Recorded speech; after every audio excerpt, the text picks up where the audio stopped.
everyone, this is Derek from Classic Game Room, and it just doesn't get any better than this. And that's not just my opinion.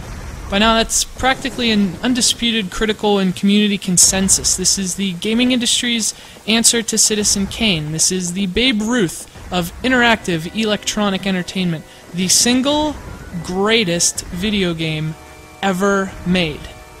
This is the Legend of Zelda, Ocarina of Time. And in our beloved medium, this is what perfection looks like.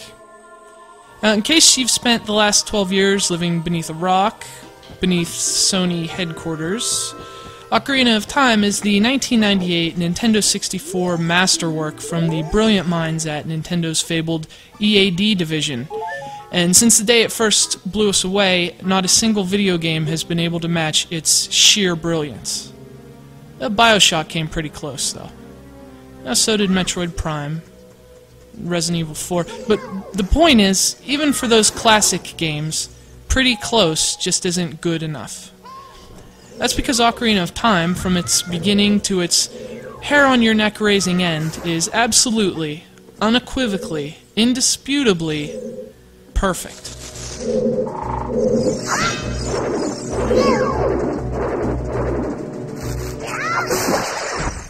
But Derek, is it as perfect as Cosmic Carnage for the Sega 32X? Because that game had like cosmic things with multiple arms and stuff. Well, I've never played Cosmic Carnage. What? Get off this microphone. Not play Cosmic Carnage. I've never played Cosmic. Who doesn't play Cosmic? You played Ocarina of Time, but not. All right, I'm gonna let you continue because you're, apparently talking about Zelda or whatever. Cosmic Carnage is pretty awesome. Right. On the 32X. Who plays the 32X? Me. So, what I said about universal consensus minus Mark.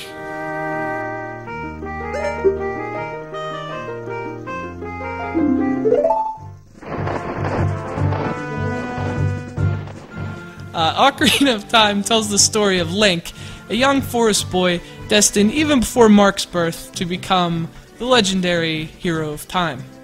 Link is charged with fulfilling his destiny by purging the evil Ganondorf from the vast land of Hyrule and rescuing its lovely young princess from his grasp.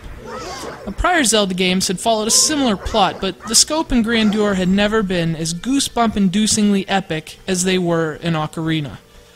Ocarina is like Zelda times 10, plus 1,000, and in 3 dimensions. The third dimension was kind of a big deal back in 1998, and Ocarina of Time was the first Zelda game to utilize it. This resulted in more than just a change of perspective, it changed the entire series itself, and it started with some key gameplay innovations. Ocarina of Time made swordplay in 3-dimensional space a breeze with the Z-targeting lock-on system, which is much simpler than its name might suggest. A simple press of the Z button locks the camera onto an object or enemy, allowing you to interact or attack and strafe and do backflips, perform all the advanced sword tactics someone with the title Hero of Time requires. Even 12 years later, Z-targeting just works. It makes Ocarina of Time an absolute joy to play, and it's a control mechanic so ahead of its time it's been the backbone of every Zelda console game since. I wish I could Z-target people in real life, and then jump in circles around them. But it changed more than just 3D game controls. Ocarina of Time changed everything. It even altered the social structure of my high school. The week Ocarina released, everyone was a gamer. Everyone. The athletes, bookworms, punks, even prodigies such as myself. Suddenly we were all just Zelda fans, and whispers of strategy spread through the halls like wildfire, and our petty high school dramas were crushed beneath the weight of pure, unadulterated gaming jubilance. Are there insects with, like, laser beams?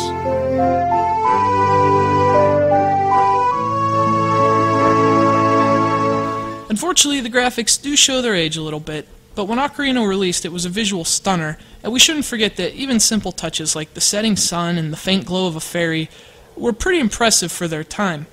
Although we've seen far prettier since, the game's visuals still have a charm that goes beyond polygons and textures.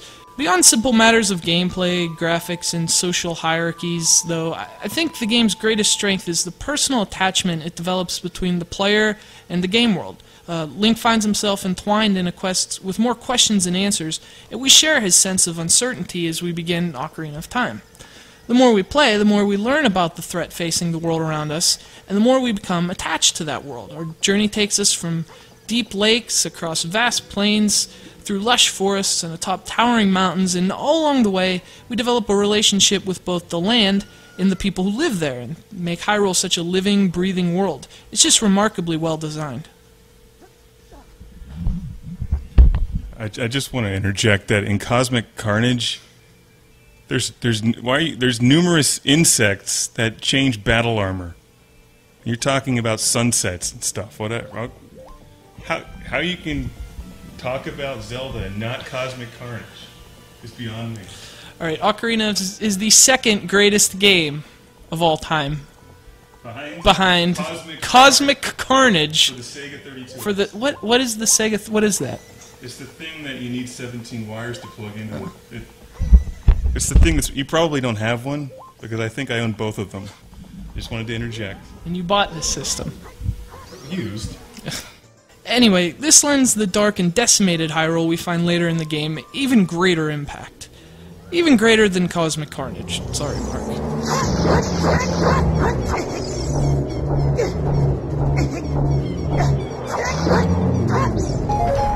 The bustling market we roamed as children, it's now a crumbling echo chamber for the harrowing moans of the undead.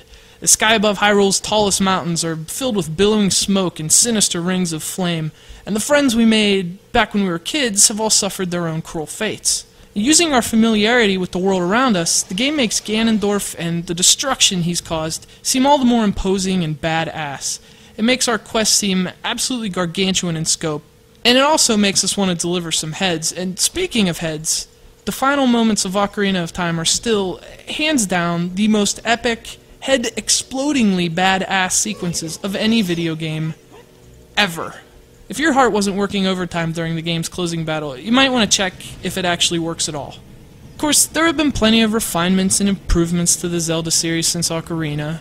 I guess one could even argue there have been Zelda games which look, control, and play better since then.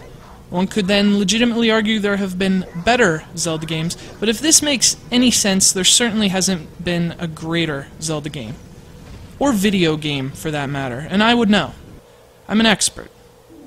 I have experience.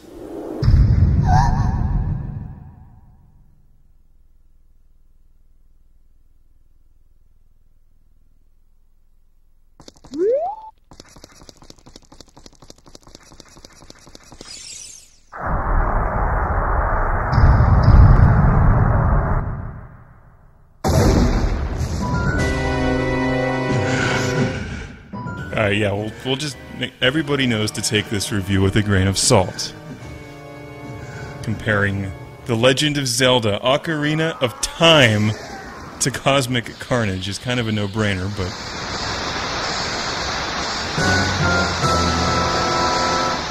What game is worth more money to collect today? Ocarina of Time or Cosmic Carnage? Because I'm pretty sure that Cosmic Carnage is cheaper, therefore saving people money. Wouldn't that be a consideration in claiming that Zelda's Ocarina of Time is the best game ever? It's just not as good, Mark.